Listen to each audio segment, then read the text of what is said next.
보도록 하겠습니다. 모든 사람으로 더불어 화평함과 거룩함을 쫓으라. 이것이 없이는 아무도 주를 보지 못하리라. 너희는 돌아보아 하나님의 은혜에 이르지 못하는 자가 있는가 두려워하고 또 쓴뿌리가 나서 새롭게 하고 많은 사람이 이로 말미암아 더러움을 입을까 두려워하고 음행하는 자와 혹 한 그릇 식물을 위하여 장자의 명분을 판 에서와 같이 망령된 자가 있을까 두려워하라. 너희 아는 바와 같이 저가 그 후에 축복을 기업으로 받으려고 눈물을 흘리며 구하되 버림바가 되어 회개할 기회를 얻지 못하였느니라. 아멘. 할렐루야. 오늘 말씀의 제목은 히브리서 12장 14절에서부터 17절까지 있는 말씀 속에서 회개할 기회를 얻으라. 요 말씀이 제목을 통해서 하나님의 은혜를 나누도록 하겠습니다. 오늘 말씀 속에서 보게 되면은 모든 사람은 화평함과 거룩함을 쫓으라. 이것이 없이는 아무도 주를 보지 못하리라 그랬는데 15절 말씀에 너희는 돌아보아 하나님의 은혜에 이르지 못하는 자가 있는가 두려워하라. 왜 하나님의 은혜에 이르지 못하는 자가 있을까? 왜 이걸 두려워해야 할까? 17절 말씀에 다 해당이 되는 말입니다. 지금부터 읽는 말씀은 회개할 기회를 주었는데 회개하지 못하면 하나님의 은혜에 이르지 못하고 자기 자신의 운명 속으로 빠져들어간, 아니면 하나님의 은혜를 헛되이 받는 거예요. 어떻게 헛되이 받느냐면은 하나님의 은혜가 내게 은혜 되도록 받는 게 아니라 자기 자신의 율법의 행위를 가지고 어떻게 하든지 간에 하나님의 은혜를 받는 수단으로 삼으려고 그러는 거예요.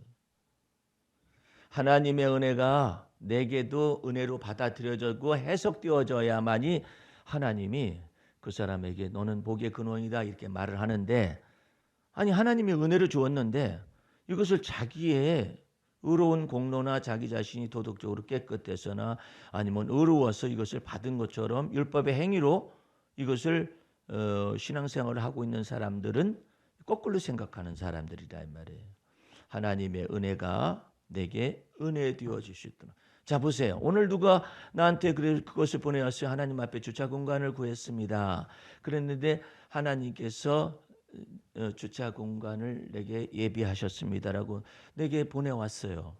그럼 하나님의 은혜가 내게 은혜로 해석이 된 거예요.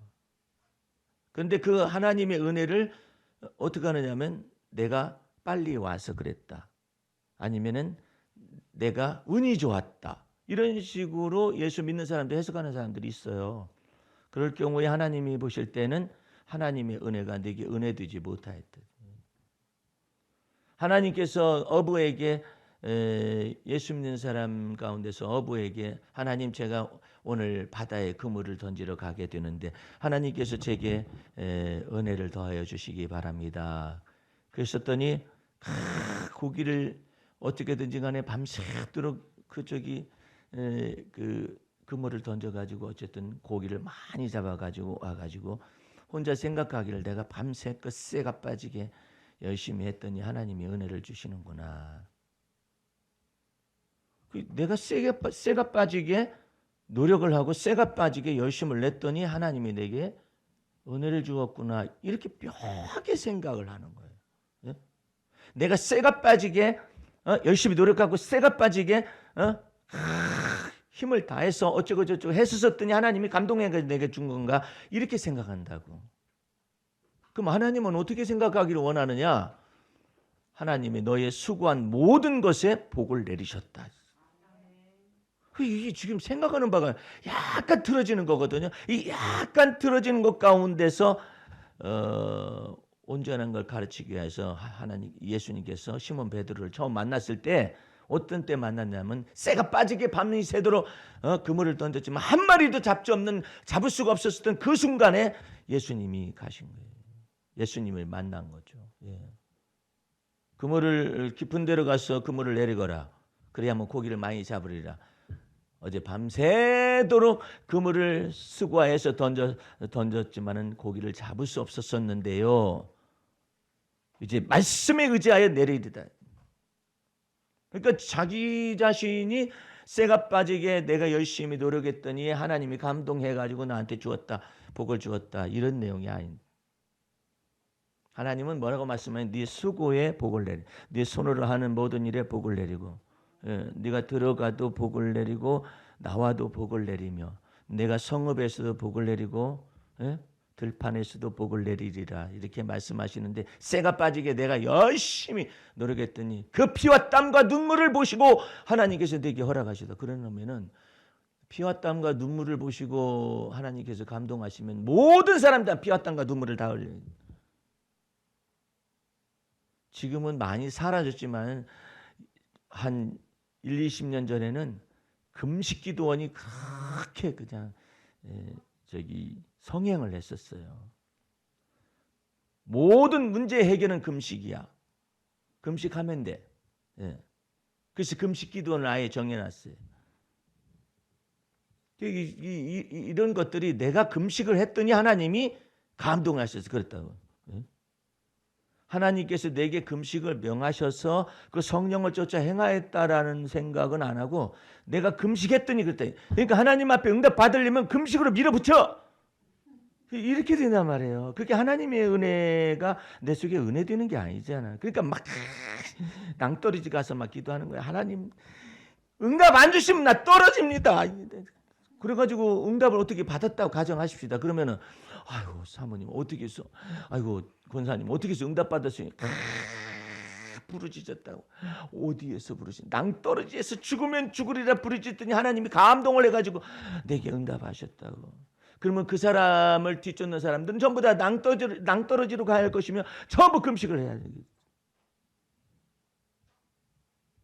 여러분들 하나님이 기뻐하시는 금식을 해석을 한국교회가 이 금식 주의자들에 의해서 해석을 잘못했어요. 이사야서에 보면은 하나님이 기뻐하시는 금식은 흉악의 결박을 풀어주고 이렇게 되어 있거든요. 그 말을 어떻게 해석했느냐면 하나님 앞에 금식 기도를 하면 흉악의 결박이 풀린다는 것으로 해석을 한 거야. 이 사악한 해석들. 그 성경 말씀 반대로 되어 있어요. 하나님이 기뻐하는 금식을 너희가 하고 있느냐? 그러면 네가 압제하고 있는 흉악의 결박을 가지고 있는 사람 풀어줘. 풀어주면서 해. 그게 하나님 기뻐하셨다는 뜻이었거든요. 그것도 거꾸로 했어요. 금식 기도를 하면 흉악의 결박을 풀어주십니다. 이렇게 해석을 그렇게 한 거예요. 그러니까 전부 다 아마 금식 기도를 해야만 해요. 그러니까 저 앞에서 하나님의 말씀을 잘못 해석하는 거예요. 사람의 관점 속에서 자꾸 해석하는데 우리 주님께서는 그러는 거예요. 하나님의 은혜에 이르지 못하는 자가 있는가 두려워하라. 그럼 뭘 회개해야 합니까? 네가 열심히 금식기도 했기 때문에 응답받았다라는 걸 회개하라는 거예요. 하나님의 은혜가 네게 은혜될 걸 믿지 않고 네가 금식기도를 했기 때문에 하나님이 감동해가지고 네게 응답해야 한다고 생각하는 그 자체가 회개가 돼야 한다는 거예요. 복음 진리 안으로 들어와야지 왜 거꾸로 해? 하나님께서 너희 손으로 하는 바 모든 일에 수고의 복을 내리신다고. 하나님께서 너의 수고하는 모든 일에 때마다 일마다 복을 내리신다고. 그게 하나님의 은혜란 말이에요. 근데 내가 나름대로 열심히 노력을 많이 하는 거 보시고 하나님이 내게 복을 내리셨다고 하면은 하나님하고 나하고 어떻게 협력 조약을 맺든지 그렇게 해가지고 해야 하잖아요. 그런데 하나님께서는 반대로 하나님의 은혜가 네 안에 임하여서 미친다. 성경 말씀이 너무나 아름답습니다. 하나님의 은혜가 내게 임하고 임한 다음에 미치어 가지고 내게 완전히 은혜의 결실까지 맺혀지는 데가 주님이 돌봐 주신다. 그것을 자꾸 깨달아야 하는데 부분적으로 해요. 80%는 믿어요. 20%는 내가 해야 한다고 생각하는 거예요. 아니 그럼 내가 안 하면 어떻게 합니까? 아니 그것 전체가 다 하나님의 은혜로서 내 속에 임재하시는 거라니까. 임하여 네게 미치리라. 하나님의 은혜가 네게 임하여 네게 미치리라. 그래서 열매를 거두기까지 주님이 은혜를 나타내시겠다고. 예? 그러니까 여러분들이 주 안에서 이런 말씀들이 끝까지 들어와야 하는데 아직까지도 이게 다 안 들어와요. 아직까지 안 들어오니까 내가 해야 할 일을 해야 한다고. 누가 하지 말랬어요? 내가 밥 하려고 그 쌀 안 씻으면 하나님이 해주시겠어? 그러니까 어떤 꼬마 녀석이 그렇게 질문해요. 목사님, 제가 라면물 올려놨거든요. 지금 여기서 라면물 끓여가지고 라면 되기를 기도하고 있는데 왜 응답이 안 되는 거예요? 그 꼬마 녀석이 이렇게 나한테 질문을 한 적이 있었거든요. 그 비슷한 내용을 지금 얘기하고 있는 거잖아요. 이것 보고 악이라 한다. 아니 내가 뭘 잘못했길래 내가 악입니까? 네가 하나님을 조종하잖아. 네가 하나님을 조종하는 거잖아. 네가 조종해가지고 내 맘대로 라면에 불 붙어라, 끓어라, 라면 맛있게 되라. 네가 조종하고 있는 거죠. 하나님을. 네가 조종할 하나님이야? 하나님은 스스로 계신 하나님이신데 그 목사님 제가 어떻게 하면 돼요? 하나님께서 말씀하시기를 야, 이 녀석아 일어나가지고 불 붙이라고 그러시대. 왜 하나님 보고 불 붙이라고 그러는 거야? 이 자식아. 그러는군요. 그러면 제가 일어나야겠군요. 일어나 이놈아, 빛을 발하라. 일어나 불 밝혀라 한다 이놈아. 아이고, 걔가 하는 말 좀 보세요. 지금요 라면물 올려놓고요 불은 안 붙었는데 제가 하나님께 불 붙여달라고 기도하고 있어요. 백날 해봐라. 불 붙나? 만약에 네가 기도해가지고 불 붙으면 이제 세상이 뒤집힌다. 너에 의해서. 너는 언제든지 불 붙일 수 있는 사람이 되는 거야. 불 붙이려는 놈이나 불을 하늘에서 내리려는 놈이나 여러 가지야. 이 녀석은 불 붙여달라고 기도하고 앉아있죠. 하나님은 뭐라고 하냐면 일어나서 가서 불을 붙여거라. 이렇게 말씀하시는데 그 요한과 야고보는 거꾸로잖아. 불 내리를 하나님 불 내리시오. 지가 원하는 대로 불 내리라는 거야. 그러니까 이게 지금요 이것을 보고 악이라고 그러는 거예요. 악이라고.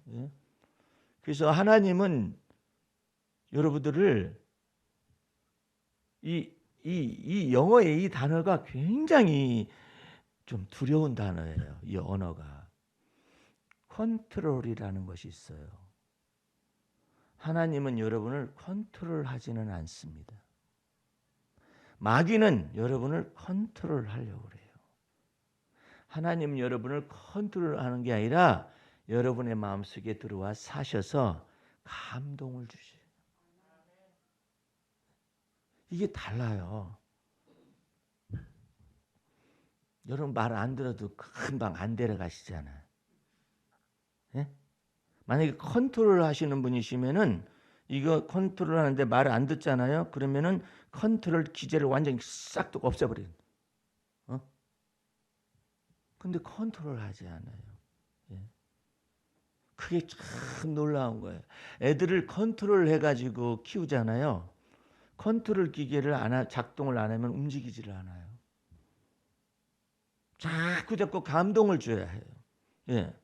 감동 주는 아이들은 감동 줘가지고 키우잖아요. 그럼 아이들은 감동을 받아서 정말 자기 자신 속에 자유의지 속에서 감동 속에서 역사하시는 성령의 아름다움을 쫓아서 자라나요. 그리고 하나님께서 자라나게 하셔요. 아이들을. 그러니까 이 컨트롤 하려는 게 문제라. 자꾸 컨트롤 하려는 생각을 가지고 있어요. 우리는. 예. 우리도 하나님의 형상으로 지음을 받은 사람들로서 안다라는 게 있잖아요. 그래가지고 자꾸 컨트롤 하려고 그러거든요. 근데 주님 앞에서 기다리는 법을 배워야 해요. 다윗은 똑똑한 사람이었거든요. 똑똑한 사람이었기 때문에 자칫 잘못하면은 이 다윗이 지 멋대로 움직이려고 하는 것이 있을 수가 있어요. 이거 다 깨트려 부셨어요. 전체를 깨트려 부셨어요. 너무나 똑똑하니까 다윗이 그래가지고 골리앗을 여호와 이름으로 쳐 죽이고 난 다음에 그 다음부터 그냥 다윗을 깨트려 부시기 시작을 했어요. 너무나 똑똑하니까. 너무나 똑똑해요, 다윗이. 그래서 시편 131편 말씀에 하나님이여 내 마음이 교만하지 아니하며, 그 속에 뭐가 있느냐면 자기도 모르는 사이에 우쭐 하는 게 나오는 거예요. 여러분들도 하루 종일 지내보다 보면은요, 자기도 모르는 사이에 그 우쭐하는 것들이 왔다 갔다 한다니까요. 그럴 때마다 모든 생각을 사로잡아 그리스도에게 복종을 시켜야 하잖아요. 나는 그 우쭐하는 생각 때문에 얼마나 고통을 많이 받았는지 몰라요. 생각이 우쭐한 생각이 내 생각처럼 딱 와요. 어렸을 때 그러면 잘난 척할 거 아니에요. 나도 모르는 사이에 잘난 척하는 말이 나오잖아요. 나도 모르는 사이에 탁 나온다니까 어떻게 이런 말이 나와요. 주제넘은 소리가 나야 돼. 말해놓고 난 다음에 주제넘은 소리가 깨달아지는 거죠.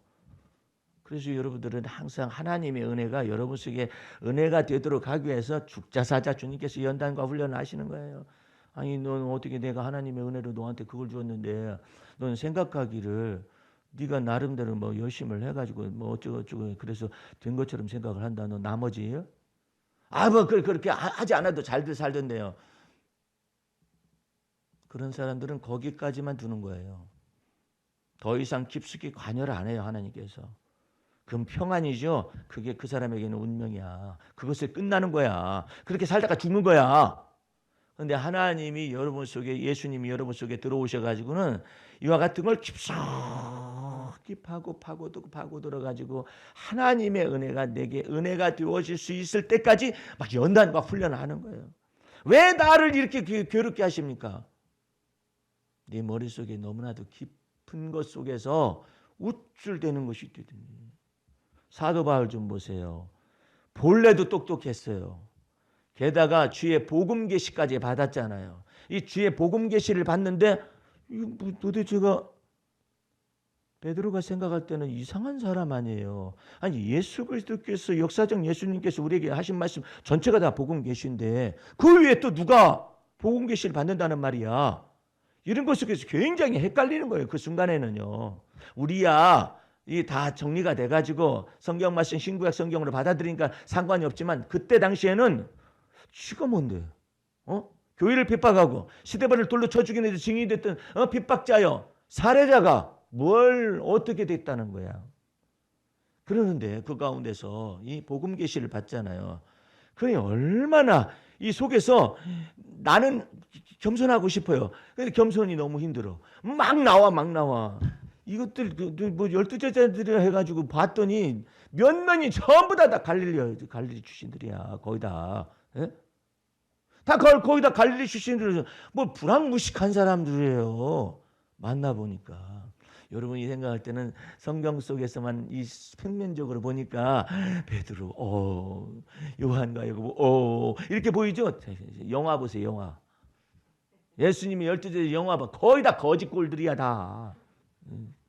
사도 바울은 그런 사람이 아니잖아요. 그 신분적으로 너무나 격차가, 사회적인 계급이 너무나 뚜렷한 사람들이에요. 그런데 베드로를 비롯해서 예수님의 제자들은 미리 3년 동안을 다 어쨌든 간에 주의 복음의 말씀을 듣기도 하고 꾸지람을 듣기도 하고 훈련을 받기도 하고 주의 이름으로 권능을 베풀기도 하고 막 이렇게 했잖아요. 근데 그동안에 사도 바울은 뭐 했는데? 그러니까는 이와 같은 것 속에 서로 막 부딪힐 수가 있거든요. 그러니까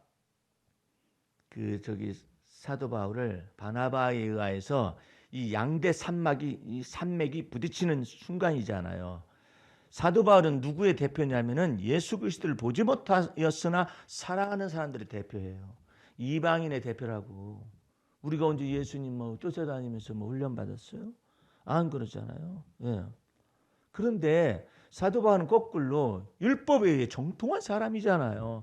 그런 사람으로서 모든 걸 배설물처럼 여기고 이방인의 사도가 된 것을 영광스럽게 생각한다 할 정도로 깨트려 부셔놨어. 베드로는 나 유대인이다 하는데 뭘 아는데? 몰라. 아는 것도 없어요.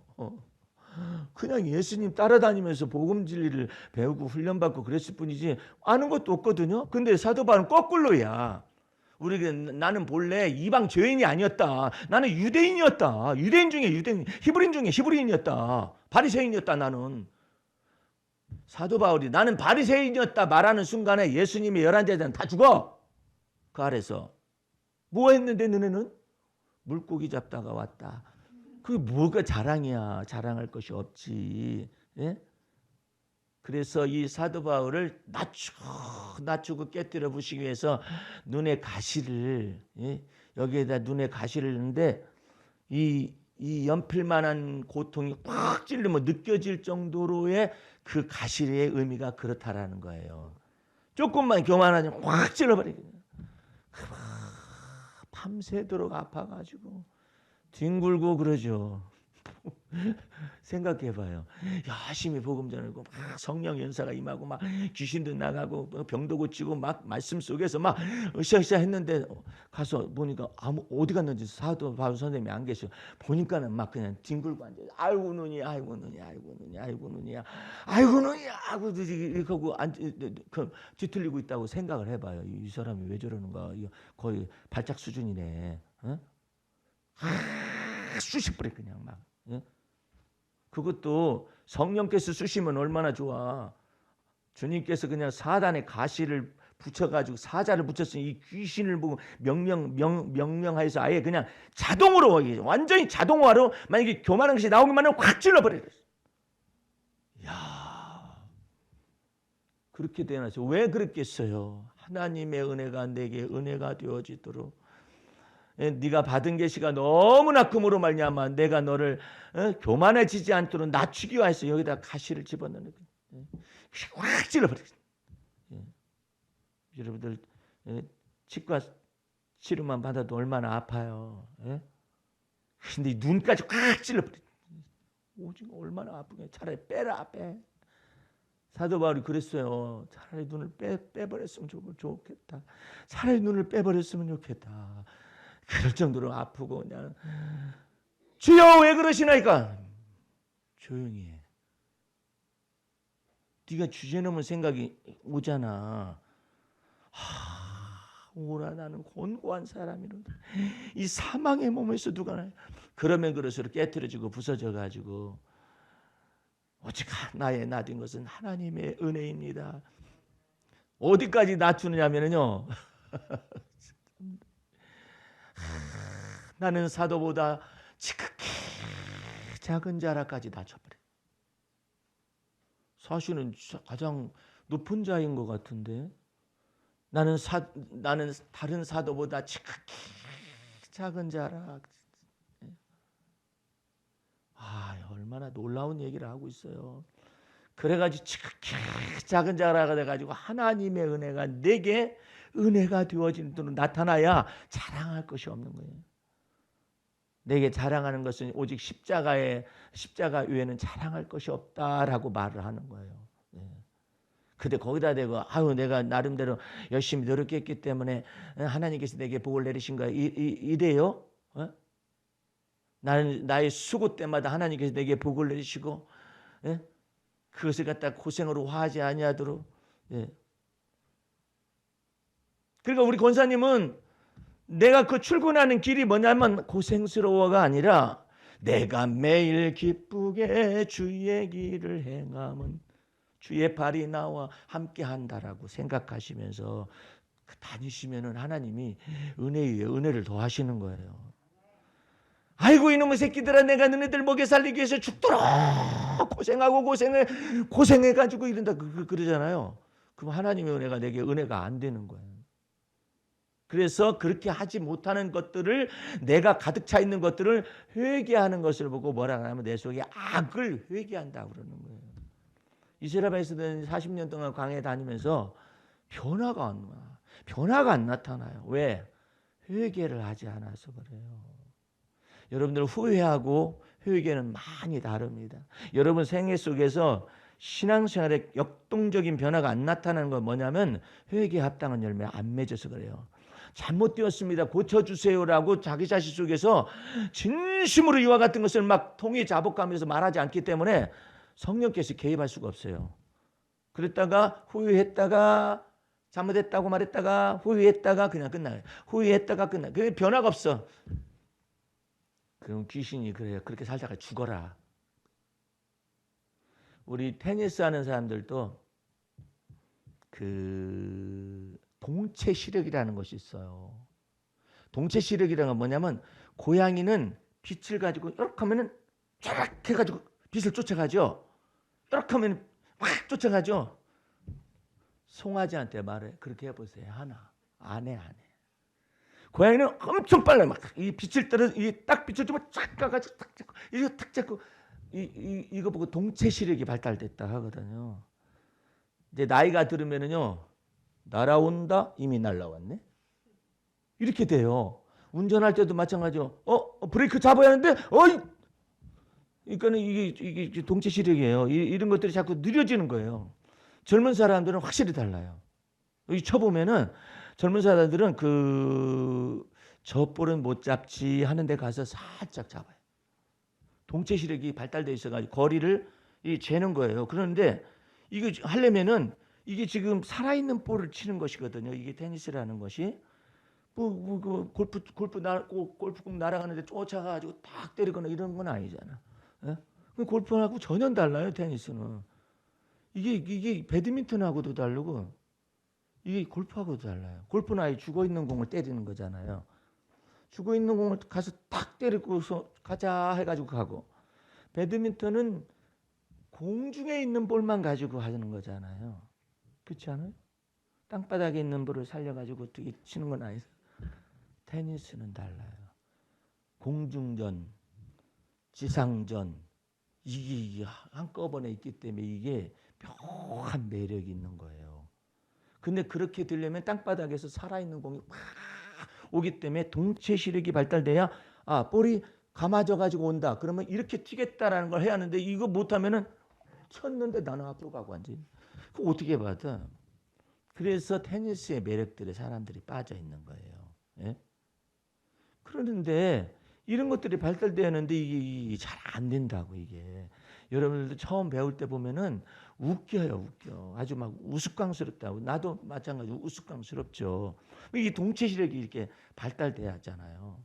그러니까 여러분과 내 삶 속에 주님께서 이 모든 것들을 전부 때마다 일마다 주님께서 내 속에 은혜를 주시는 거라는 걸 계속해서 배워나가는 거예요. 예? 여기에서 저기 전철을 3번을 갈아타고 다니는 연세가 있으신 분이 3번을 갈아타고 다니는데 그 모든 것 가운데 하나님이 때마다 일마다 은혜를 더하시고 어떤 때는 갈 때마다 하나님께서 자리를 예비하시는 주님 불렀었더니 갈 때마다 어떻게 하고 뭐 자리를 못 잡고 있었을 때는 또 가만히 이렇게 서 있는데 앞에 있는 사람이 일어나 가지고 하나님이 은혜를 더하시고 예. 또 이런 저런 은혜를 다 여러 모양으로 하나님의 은혜가 무엇인지를 계속해서 배우는 거예요. 여기까지 하나님이 인도하시는구나. 하나님이 여기까지 인도하시는구나. 이런 내용들을 전부 다 찾아내야 해요. 예.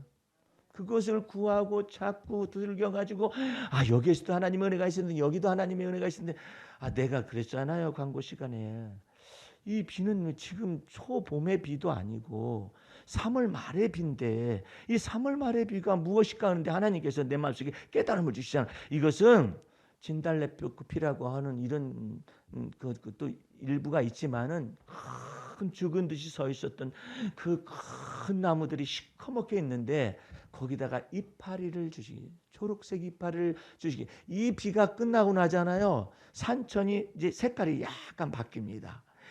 아주 이쁜 때예요. 이 연녹색하고 그다음에 시커먼 색이 교대를 하는 그와 같은 극적인 장면의 시간들이 오는데 올해도 여러분들은 그걸 눈에다가 많이 담아두세요. 저기에도 하나님의 은혜가 있구나. 아니 누가 백두산에다가 물주러 다니는 사람이 어디 있겠어. 한라산에다 물주러 다니는 사람이 어디 있으며 지리산에다 물주러 다니는 사람이 어디 있어요. 에? 없잖아요. 있을 수도 없잖아요. 근데 하나님이 천산과 생축들에게 비를 내리시고 은혜를 내리신다고 그러신다고. 그래서 뭐라고 하시느냐면 하나님이 시편에는 하나님의 정원에 그래요. 그 하나님의 정원에 있는 것들에 관해서 우리가 뭐 우리가 말 안 해도 하나님 아시지. 근데 무엇을 발견하느냐면 하나님의 은혜가 이 계절을 따라서 아름답게 하시는 것 속에 임하시는 거를 우리가 깨닫는 거잖아요. 그것이 바로 은혜라니까. 예? 그것을 자꾸 좀 많아지게 하는 거예요. 목사님 3월 말 되면은 언제나 내려요. 언제나 내리죠. 언제나 내리죠. 그러나 재작년인가 3월 달에 완전히 그냥 비가 안 내렸어요. 난리가 났어요. 예. 그러니까 우리 주님께서 이처럼 이 주의 자비를 내리시는 것이거든. 이 비를 내리시는 것이 아니라 주의 자비를 내리시는 것을 우리가 알게 되면은 하나님은 이런 가운데서도 내가 때마다 일마다 하나님은 주의 은혜를 더하실 수가 있구나. 그러니까 때마다 일마다 구해야지. 그 때마다 일마다 열매를 거둬야지. 때마다 일마다 하나님께서 내가 때마다 일마다 구할 때마다 하나님이 내 기도에 응답하신다. 그것을 자꾸 발견하면 하나님과 마음이 맞아 들어가요. 이렇게 맞아 들어가요.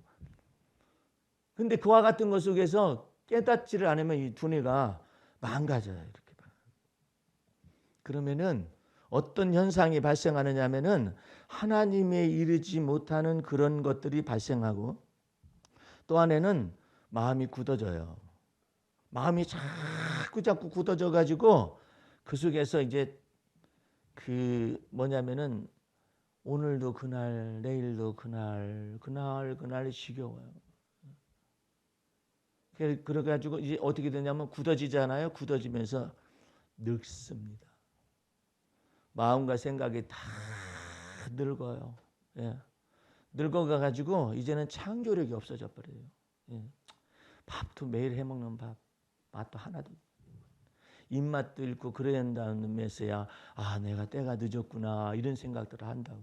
이게 더러움이 이 더러운 이끼가 끼듯이 자기 마음속에 이끼가 끼는 하나님이 지혜와 계시의 정신을 가지고 자꾸 하나님의 은혜를 발견하고 또 발견하니까 하나님은 은혜를 줄 자에게 막 더 줘. 예. 은혜를 줄 자에게 막 더 준다고. 예. 제가 이번 제자훈련 가운데서 한 전도사님, 전주에 있는 전도사님이 그 전도사님은 제자훈련 때 만날 때마다 애처롭고 안타깝게 이럴 때가 있어요. 얼굴도 빼빼 말라가지고 살도 없고 물어봤어요. 살이 안 찌는 겁니까? 살을 빼시는 겁니까? 그랬더니 먹어도 살이 안 찌고 많이 먹어도 안 찌고 자기 속에서 컨트롤 기제가 있어요. 뭐냐면 많이 먹잖아요. 그냥 배설을 해버리는 거예요. 그러니까 빼빼 말라가지고 그냥 머리카락도 언제나 그 머리카락 해가지고 다니면서 그러니까 남편도 별로 관심도 없고 뭐 자기도 인생에 관심도 없고 그러다 보니까 애들도 관심이 없는 그 전사님 아주 막 위기에 처해 있는 그런 분이신데 우리 주님께서 올 때마다 한 달에 한 번씩 그래도 참석은 해요. 어떻게든 간에 참석할 때마다 하나님께서 전사님을 우리 주님께서 전사님을 아름답게 하시려고 그러십니다. 아멘 하는데 주님께서 원하시는 대로 하세요. 그러면은 바뀝니다. 뭘 해야 하는데요? 자, 이번 달에는 감격 주간입니다. 감격하는 달. 뭐 하는데요? 해가 떴구나. 감격하시라고. 그걸 왜 감격해야 하는데요? 할 말이 없잖아요, 제가. 구름이다. 구름 언제든지 있다고 없는 거 아닐까요? 완전히 말라 비틀어졌어요. 감성이 돼. 뭐가 말라 비틀어지고 그냥 어쩔 수 없이 살고 앉아. 그것을 우리 주님께서 적과 꿀이 흐르는 가나안 땅처럼 다 심령을 기경해가지고 바꿔주고 삶도 바꿔주고 그럴 것이라고 그렇게 말했는데 감격하라니까 감격이 안 되는 거야. 안 해보고 살았는데 어떻게 감격을 해? 예? 지가 떴지 해가.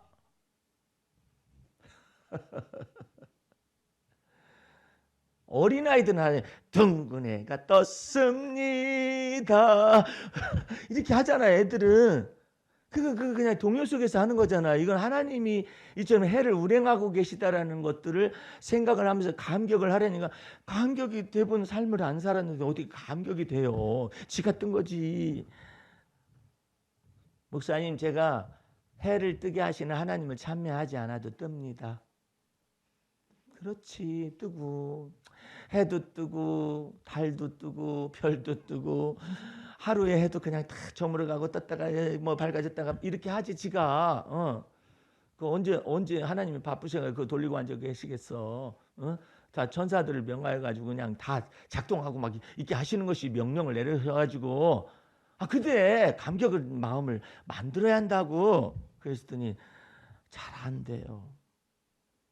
앙상한 뼈와 같이, 에스글 골짜기에 뼈와 같이, 해골같이 뼈가 앙상하게 되는, 죽은 지 오래된 것 같은 그런 사람에게 하나님께서 계속해서 말씀하셔요.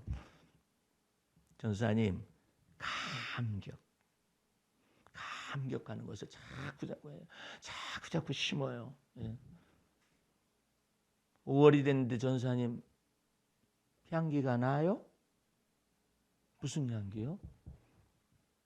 아니, 5월에 나일락 향기가 나느냐고, 아니면 장미꽃 향기가 나느냐고. 알아서 지구들이 폈지 뭘. 여러분, 꽃은 폈어요. 근데 사람은 하나님의 형상으로 지음받은 것이 뭐냐면 그 향기를 내시는 그 하나님께 대하여서 정말 감사할 줄 아는 것이 사람이에요. 하나님의 형상은 그래요. 개가 장미꽃 앞에 가가지고 돼지가 라일락 앞에 가가지고 하면서 그냥 뭐야? 고릴라가 가가지고 나리 개나리 미나리가 됐더니 뭐 그렇게 하고 앉아 있겠어? 정말 놀라운 일이에요. 사람은 하나님의 형상이에요. 하나님이 해와 달과 별들 이 모든 걸 다 지으시고 난 다음에 하나님이 보시기 좋았더라 그러고, 사람은 지어놓고 난 다음에 하나님이 보시기 심히 좋았더라 그래. 아이고 정말. 그 전도사님한테 그랬어요. 어느 정도 됐어요. 주님께서 뭐라고 말씀? 전도사님 이제 살이 붙게 하실 거예요. 하나님께서. 뭐야? 살이 붙게 하실 거라고. 그러니까 까다로운 거 모든 것들 다 집어쳐버려요. 이제 회개하고 그래야 해요. 그래가지고 매쩍 마른 사람한테 살이 이렇게 붙을 정도로 조금 올라왔어요. 그리고 훨씬 낫잖아. 훨씬 낫잖아. 살이 붙으니까 훨씬 낫잖아. 그 다음에 주님께서 뭐라고 하시냐면, 저기 정읍에 살고 있었는데 그 정읍이 본토 지적 아비집인데 그거 떠나라고 그래요. 떠나가지고 여기 이사하라고 그러셔. 전주로 이사하라고 그러셔. 목사님, 환경이 되는 얘기나 하세요. 저는 이사를 못해요. 돈도 없고요. 남편이 여기서 장애자로서 이렇게 있기 때문에 여기서 있어야 해요. 여기 뭐 어머니 집도 있고 그러잖아요. 이사 못해요. 그래가지고 남편이 애들도 전부 다 엄마를 무시하고 남편도 무시하고 시댁 식구도 다 무시하고 막 이렇게 그냥 그러고 있는 것 가운데서 우리 주님께서 옮겨라. 3년까지 했어요. 너 본토 친척 아비집을 떠나서 옮기라 하시다. 주님께서 3년간 얘기하셨어요. 3년간 얘기했는데 우리 주님께서 그 때가 찼어요.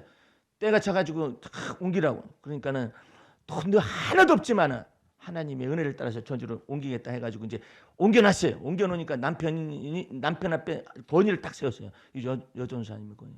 딱 옮겨놓고 난 다음에 그거 좋죠. 그러니까 목사님 여름 되니까 여름이니까 덥지. 에어컨이 있었으면 좋겠어요. 주님께서 다 마련하실 테니까 기도만 해. 옮기라 가신 분께서 그거 못 하시겠어? 기도만 해. 그랬더니 에어컨이 생겼어. 에어컨이 딱 생기고 난 다음에 우리 주님께서도 뭐라 하냐면 직장도 주고 남편도 직장 주고 전도사님도 직장 주고 그다음에 자동차 구하라고 그러신다. 예? 자동차는 못해요. 자동차는 못해요. 자동차 못한다고? 하나님이 하신다는 얘기라니까 왜 그래? 면허 있어요? 그때 이때. 면허가 어디서 있나? 장롱 면허 몇 년, 수년간 장롱 면허를 있었어요. 그런 사람한테 우리 주님께서 그냥 이상한 것도 어려운데 그 다음에 연속적으로 차준다고 말씀하시니까는 아멘 하세요. 그랬더니 안 해. 아멘 안 해. 다른 건 몰라도 집은 어떻게 옮겼는데? 하나님의 은혜로. 그러면 자동차 주신다고 말씀하신 하나님은 어떻게 하시는데? 하나님의 은혜지요. 은혜인데 왜 답변을 안 해요? 아멘 안 해. 차 준다니까 하나님께서. 내가 생각해도 이 집안에 차가 오려면 몇십 년 걸려야 할 것 같아. 느낌이 말해놓고도 차가 올 수가 없는 집안이에요. 예. 그리고 또 원치 않아. 본인이 원치 않아도 불가항력적인 은혜다. 네가 아멘 한다면 또 1년 지나가고 계속해서 주님을 만날 때마다 차 주신다고 그러셔요. 눈만 깜빡깜빡하면서 왜 나는 원치도 않는데 차를 준다고 해요. 불가항력적인 은혜다. 하나님이 주신다고 하니까 그래. 하나님이 하신다고 하니까 그냥 아멘 해둬. 여러분들 이거 굉장히 중요한 거예요. 뭐라 했어요 내가? 아멘 해둬라. 네가 안 믿어줘도 아멘 해둬. 그리고 아멘 해둔다는 말이 무슨 말이냐면 하나님이 원하시면 하실 수가 있나이다. 안 되면 내가 원하지도 않았는데 그래서 안 되는가 보다 하는데 하나님이 원하시면 하실 수 있나이다. 그래가지고 억지로 아멘 시켜놨어. 아멘 시켜놓고 계속해서 제자 훈련 한 달에 한 번씩 있을 때마다 또 떠올리셔가지고 찾준다고 그러셔요. 믿고 기도해요. 그랬더니 아멘 했어. 차가 오긴 뭐가 와. 근데 1년 반이나 지났는가? 갑자기 제자훈련 가서 만났었더니 목사님 차 생겼어요. 하나님이 이쪽으로 옮기라고 해가지고 옮기고 난 다음에 하나님께서 역사를 하기 시작하는데 무시하던 남편이 이 전도사님을 다 이제 모시게 됐어요. 나름대로 재정적으로도 그렇고 애들이 전부 다 이 하나님께서 이 애들의 마음을 다 돌이키는데 어떻게 하느냐면은 자녀들에게 복을 내리셔가지고 돌이키는 거예요. 딸은 간호사가 됐죠. 아들은요. 나도 상상을 못하고 지도 상상을 못하고 모두가 다 상상을 못하는데 삼성전자에 딱 취직을 해요. 그래가지고 이 아들과 딸들이 어떻게 이 돈이 많아지니까 월급도 많으니까 어떻게 하면 엄마를 힘들었었던 엄마를 도울 수 있을까 해가지고 이 차를 하나 중고차를 하나 딱 마련해서 조그마한 차를 하나 마련해가지고 딱 오게 만든 거예요. 예. 그래가지고 나는 차 생겼어요. 하나님이 말씀했는데 생겼어요. 그랬더니 예. 그런데 하나도 기뻐하는 눈초리가 아니야. 그래서 왜 그런가 했었더니 겁부터 나는 거예요. 이게 겁부터 나는 거예요. 예. 그러니까 이분은 그런 생각했을지도 모르죠. 내가 달라고도 안 했는데 차 준다고 하셔가지고 어쨌든 차가 아멘 억지로 시켜가지고 왔는데 이 차를 갖다가 어떻게 하느냐 말이에요. 이건 막 겁나는 대상이야. 이게 너무나 겁이 난단 말이에요. 그래서 그랬어요. 전사님. 차를 이렇게 주셨다라는 것은 말씀하신 데 주셨다라는 것은 전사님한테 차를 운전하는 능력까지도 주님이 바라보시면서 주신 것이기 때문에 그러면 저절로 돼야 하잖아요. 그게 아니라 주님께서 운전할 수 있는 그와 같은 것까지 주시고 났단 말은 무슨 말이냐면 이제 구하고 찾고 두들겨 가지고 이 능력이 내 안으로 들어오도록 이제는 계속해서 훈련하고 연습을 해서 이 차가 내게 낙이 되어야 할 정도로 주께서 원하신다. 그냥 주시면 저절로 막 이게 되는 게 아니고요. 주셨으니까 그것을 가지고 이제는 지혜와 총명을 받아가지고 훈련하고 연습을 해야지. 지금 전도사님 봐, 저 목사님 봐, 담임 목사님 봐, 얼마나 차 자세히 이렇게 몰고 다녀. 부러워요. 존경하지. 존경스럽지. 그분 그 목사님은 그냥 처음부터 막 덜덜덜덜 안 떨고 그냥 잘했을까? 안 그러지. 우리 주님께서 훈련을 시킨 거야. 가슴 떨리고 원래 심장 약한 사람인 거 몰라? 그리고 왜 전주에 오게 했느냐? 너 전주에서 오는 모델 케이스가 담임 목사님이다. 여자 목사님이시다. 저 여자 목사님이 전주에 무슨 연고지가 있냐? 아무도 없다. 아무도 없는데 주님께서 거기서 뿌리를 내리게 하시고 그 속에서 있게 하시고 터전을 마련하게 하시고 이렇게 있는 거 아니냐? 어? 근데 우리 주님께서 미리 여 목사님을 갖다가 붙이셔가지고 하는 것이니까 이 전주에 오도록 해라. 아 그러더니 계속해서 이렇게 때리더니 지지난달인가 갔더니 목사님 차 운전하다가 박아버렸어요. 그랬더니 그 친정 어머니가 예수 믿는 어머님인데 어머님한테 얘기를 했더니 그 어머니가 놀라운 얘기 하나님의 음성을 대신해서 말하는 거예요. 그 사고 나면서 그거 부딪혀가면서 운전 배운다더라 그래. 거기가 더 낫잖아. 그 친정 어머님이 이 마인드가 더 낫잖아요. 하나님의 마음속에 있는 거잖아요. 목사님 이번에 그냥 야간 운전 배우기 위해서 40만 원 깔았습니다. 아 그렇게라도 배워봐. 몇 차례 이렇게 해가지고 하는 거 그렇게 해가지고 배워봐. 배워가지고 다 이제 막 이걸 어느 정도는 주님이 원하시면 누리면서 다니는데 이 차 몰고 정읍까지 친정 때까지 딱 몰고 간 순간에 하나님의 은혜가 얼마나 큰 것인가 알게 됐거든요. 어머님 앞에 딱 나타나고 그 어머니 모시고 막 쫙 돌고 음식점에 가서 쫙 같이 음식 먹고 이게 하나님께서 주시는 걸 누리는 거 아니냐. 인생 속에서 주님께서 주시는 복락을 누리는 거잖아요. 이 모든 것들이 부딪힐 때마다 내 속에서 두려움이, 불안함이, 불길함이 막 솟잖아요. 이 모든 악을 전부 다 막 자백하고 고백하고 운전 배우라는 것 이전에 차 운전하라는 것 이전에 내 속에 있는 두려움과 이 불길함과 불안한 심정들을 전부 다 도설해가지고 하나님의 은혜와 평강으로 채우는 거예요. 안에다가. 그럴 때 하나님이 복락을 누리게 하신다라는 걸 깨닫는 거예요. 할렐루야. 희락의 은혜를 받으시기 바랍니다. 저한테 운전을 배울 사람은 나는 면허 따고 일단 나오잖아요. 자기 차가 있을 경우 무조건 고속도로 데리고 가버려요. 무섭잖아요. 근데 고속도로처럼 쉬운 운전하는 데가 어디 있어. 차라리 간선도로가 어려워요. 고속도로야 들어가면 그냥 계속 3차선으로만 계속 가면 되잖아. 3차선으로 초보예요, 왕초보예요 뭐 하면서 3차선으로 가면 누가 뭐라고 그래. 3차선으로 가면은 1차선에서 서 있으니까 문제지. 3차선에서 가는데 누가 뭐라 하느냐 말이야. 그러니까 오히려 쉽단 말이에요. 그러니까 여러분과 나는 주 안에서 하나님이 내가 너한테 차 준다. 그 말은 무슨 말이냐면은 너한테 차를 주어서 누리게 할 때까지 마치 젖과 꿀이 가나안 땅에 이르게 할 때까지 내가 너를 갖다가 돌보고 훈련을 시키고 그럴 테니까 어떻게 되도 그 차가 네게 하나님의 은혜에 완전한 것이 되어지도록 하기 위하여서 오늘 여러분들은 여러분의 인생 속에서 하나님이 이렇게 말씀하실 때 이걸 잘 알아들어야 해요. 내가 너에게 지시할 땅으로 가라. 이 모든 걸 내가 너를 큰 민족을 주겠다. 어쩌고 저쩌고 하나님께서 아브라함에게 말씀하셨잖아요. 당대에 다 이루어지는 것가 너와 내 후손에게 쭉 얘기하잖아요. 그러니까 하나님이 말씀하시는 걸 잘 알아야 해. 내가 여러분들한테 왜 이 한반도에 그리스도의 평화가 임하는 것을 원해서 기도하게 하는 줄 아세요?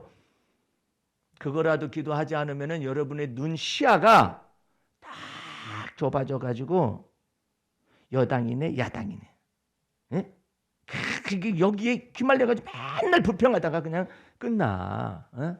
그런데 우리 주님께서 여러분과 나를 갖다가 이 조그마한 교회지만은 한반도에 그리스도의 평화가 임하는 이와 같은 시온의 대로요, 예?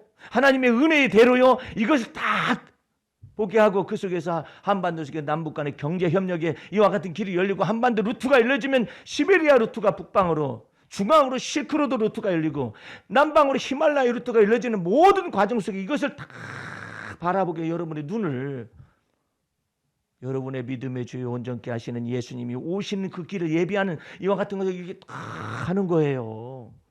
그렇지 않으면은요 앞에 보이는 것 때문에 늙어버려 그냥. 응? 아유 이놈의 코로나는 언제나 없어진대.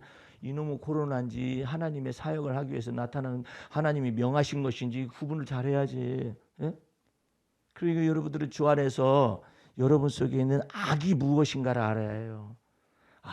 내가 내 죄의 배후에 악이 있구나. 그 악은 뭐 하느냐면 회개의 합당 열매를 맺지 않으려고 그래요. 계속해서 그냥 내가 하나님과 대립을 해요. 예. 뭐 때문에? 하나님의 은혜를 해석할 줄을 몰라요. 하나님의 은혜가 내게 은혜 되는 것을 모르기 때문에 계속해서 내가 막 하나님과 부딪히는 거야. 계속해서 내가 부딪히는 거예요. 베드로 좀 보세요. 네가 오늘 닭이 울기 전에 3번 나를 부인할 것이라 해도 아니 내가 주와 더불어 옥에 가기도 결심했고 죽는 데까지 따라가기도 결심했다고 막 하잖아요. 그 대립하잖아요. 그게 악이라고. 예? 여러분들이 그와 같은 죄의 악을 내 속에 이런 것들이 있구나라고 죄의 악을 사함받는 것을 이게 깊숙이 회개할 줄 알아야 해요. 예? 왜 변화가 안 나타나는 거예요? 범사에 하나님께 감사하라는 것이 왜 안 되는 거예요? 내 속에 악이 있어서 그래요. 버티고 있어요. 예. 머릿속에다가 하나님이 내게 응답 안 준 것만 막 기록을 해놓고. 그러니까 하나님이 뭘 베푸시잖아요. 그거나 해결하시지 왜 이걸 가지고 나한테 뭐라 하시는 거예요? 그 목사님은 비 내리는 것이 그렇게도 감사해요? 하나님 앞에? 감사 안 해도 내리는데? 하나님이 내리시는 그 모든 행위 속에서 하나님이 이런 배려가 이렇게 있구나. 그와 같이 나도 하나님 앞에 긍휼하심을 받고 때를 따라 돕는 은혜를 얻을 수 있구나. 할렐루야. 하나님이 때를 따라 돕는 은혜를 주시고자 원해요. 여러분들한테. 그러니까 때를 따라 기도를 해야지. 믿음으로 긍휼하심을 구해야지. 그리고 때를 따라 주시는 것은 아주 막 간단하게 그 때를 따라 지나가잖아요. 그 때를 따라 주셨었던 것에 대해서 왜 인정을 안 하냐 말이야. 그 구해놓고도 지가 뭘 구했는지도 몰라요. 그러니까 하나님께서 보실 때는 너는 구해놓고 왜 내가 너한테 주었는데 그걸 헤아리지를 않느냐. 헤아려서 하나님께 감사하지 않는 거야. 때를 따라 네가 구했었잖아. 그 때를 따라 내가 너한테 줬잖아. 집안에서도 주님, 제가 지금 쌀이 오늘 떨어져 갑니다. 주님께서 다 예비하실 줄로 믿습니다. 그랬더니 이제 쌀 없네? 아들이 쌀 한 포대를 딱 사가지고 왔어. 역시 우리 아들밖에 없다. 그러면 작은 아들이 사왔으면 큰 아들은 뭐 하는 거야? 그래서 정으로 하지 말라는 거야. 하나님이 이 쌀이 떨어져 가는 걸 보고 작은 아들의 마음을 감동을 시켜서 이렇게 했구나. 그럼 뭐에 감사해야 하느냐면 하나님의 은혜에 감사하고 작은 아들의 마음을 열어서 살 마음을 주신 것에 대해 감사하고 그럴 것이잖아요. 먼저 하나님의 은혜에 감사해야지. 만약에 아까 그 전도사님 있잖아요. 여러분들 마지막 이 말만 하려고 그래요. 이게 굉장히 중요한 내용이에요. 차를 줬어요. 차를 주신 하나님께 감사합니다라는 이 말을 하잖아요. 그러면 몇 가지 속에서 약점이 드러납니다. 예? 이것은 하나님이 내게 차를 구했을 때 차를 주셨습니다. 이렇게만 하면은 차 가지고만 감사하잖아요. 근데 그렇게 말하면 기도가 완전치 않아요. 내가 차를 받았어요. 차를 받았을 때마다 하나님의 은혜에 감사합니다. 이렇게 되면은 괜찮아요. 근데 내 차를 주심에 감사합니다. 여기에만 하면은 왜 이만한 차만 주신대? 저 사람은 다른 좋은 차 가지고 있네. 이 사람은 어떻네? 이게 비교가 돼요. 차만 가지고 하면은. 근데 그게 아니라 이 차는 하나님이 내게 은혜로 주신 선물이다. 그러면은 내가 예를 들어서 렉서스 지나가네. 좋겠다. 이렇게 하는 것을 생각이 오는 순간에 나는 내 차는 너는 렉서스 네 돈 가지고 샀을지 몰라도 이건 하나님이 내게 은혜로 주신 선물이다. 이것이 마음속에 가득 차는 거예요. 이게 굉장히 중요해요. 네? 이것은 하나님이 은혜로 내게 쌀이 왔어요. 쌀이 이렇게 왔습니다. 쌀 주셔서 감사합니다. 그런데 이게 하나님의 은혜가 내게 왔습니다라고 받아들이면은 하나님의 은혜 속에서 즐거워하는 거예요. 그리고 쌀을 살아온 사람은 하나님의 은혜의 도구가 돼서 하나님 앞에 감사한 것이죠. 여기 여러분들은 이제는 하나님 돈 주세요 했더니 돈이 왔어요. 아유, 돈 이만 줬네. 그래가지고 50만 원 받았다고 해보세요. 왜 50만 원만 준다냐? 더 많이 주지. 이 생각을 하지 않을 수가 없어요. 사람이지라. 그러니까 그렇게 생각하지 말고 하나님이 50만 원이지만 나의 필요를 하나님의 은혜 가운데 채워주셨다. 이것은 하나님의 은혜다. 이 50만 원은 다른 사람하고 달라요. 하나님이 은혜로 내게 주신 거예요. 그러니까 하나님의 은혜의 젖줄 속에 내가 있는 거예요. 그 가운데서 50만 원인 거예요. 내가 쓸 것인 거예요. 여러분들은 하나님의 은혜 속에서 헤엄치시기 바랍니다. 하나님의 은혜 속에서 언제나 그래서 감사하라는 거예요. 나는 그와 같은 것들을 요즘 많이 더 경험을 해요. 아, 이게 하나님의 은혜로 해석을 해야만이 내가 머릿속에서 왜 50만 원만 주신대? 한 1,000만 원 주시지? 이렇게 탐욕을 품거나 이러질 않는 거예요. 내가 지금 50만 원 이것은 하나님의 은혜로 내게 온 거예요. 하나님의 내게 은혜로 온 것이기 때문에 나는 계속해서 하나님의 은혜를 바라면 돼요. 오늘 여러분들은 주 안에서 새롭게 생각해요. 내가 돈을 벌었어요. 100만 원 벌었어요. 하나님의 은혜로 왔어요. 그러면 하나님 오늘 100만 원 주셔서 감사합니다. 이것만 하는 것이 아니라 뭐냐면 이 100만 원 주셔서 감사합니다. 그런데 이것은 전부 다 하나님의 은혜였습니다. 예? 그 하나님의 은혜. 내가 월급을 받았어요. 월급이 얼마 됐어요. 그러면 이것을 내가 월급을 얼마 받았다라는 것만 생각할 것이 아니라 이건 바로 하나님의 은혜로 내게 주어진 것입니다. 여기도 저기 전철 타고 다니면서 이렇게 다니면서 하다가 월급을 받았어요. 이것은 하나님의 은혜입니다. 할렐루야.